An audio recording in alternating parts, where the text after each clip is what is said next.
Hey, what is up guys, it's me Utsav and I'm back with another video. So hacking is the most common term we get to hear every day and everyone wants to be a hacker. And you are here because you also want to be a hacker, I guess. Because that's pretty obvious. Being a hacker isn't a big thing. Everyone can be a hacker, but the main point of being a hacker is to be an untrackable one. The one who can't get traced. So today I'm going to teach you 5 different ways by which you can be an untrackable hacker. And believe me, if you follow these 5 steps, you won't ever get tracked.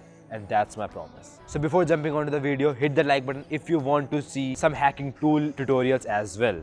Because I'd be covering all the tools and all the hacking techniques that one can do and be a badass hacker. So these 5 steps are reconnaissance, scanning, getting access, maintaining access, and clearing the tracks. Believe me, if you follow these 5 steps, no one will ever track you. Even if they try to track you, they won't be able to.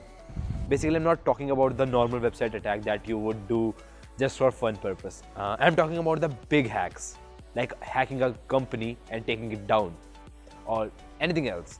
So, first step, reconnaissance, right? So, what does this mean?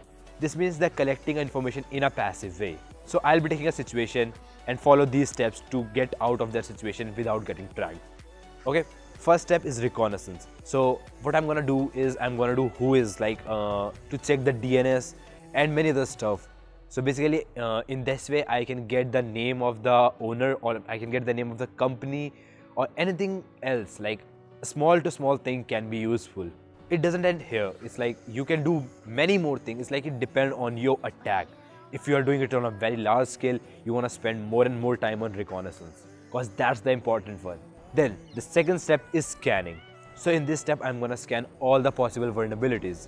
So basically what I can do is get some information directly. I go in a company and do some of my social engineering tricks to manipulate them and get the information I want. Like I can fake my identity and just get a random tour of the office. So in this case, I'll get the blueprint of the office, how it's designed and what are the loopholes. So once I'm done with this, I'm going to exploit that vulnerability. That comes into third step, that is getting the access. So basically what I'll be doing is I'll be exploiting the vulnerability I found. It's just for educational stuff, you know, educational stuff. So basically once you get the access, you are into the server or you are into the company database or whatever you are doing. Once you are there, now it's up to you what you want to do.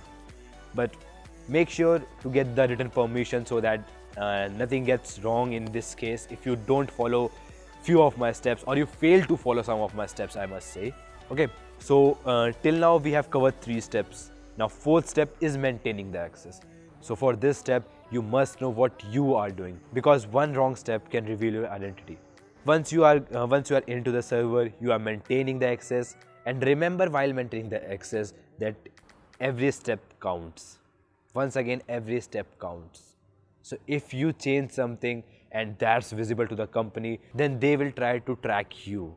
Yeah. So the fifth step is clearing tracks. So after you are done, remember to clean everything up. The mess you made, just clear it out so that you are safe. So I guess these are the most important 5 steps for hacking. If you are doing it for fun purpose, you don't have to follow these steps, because these are for a very big kind of attack, like the attack that professional does. If you have any suggestion or any question, leave it down below. I'll be there to assist you. So it is Utsav and I'm signing off.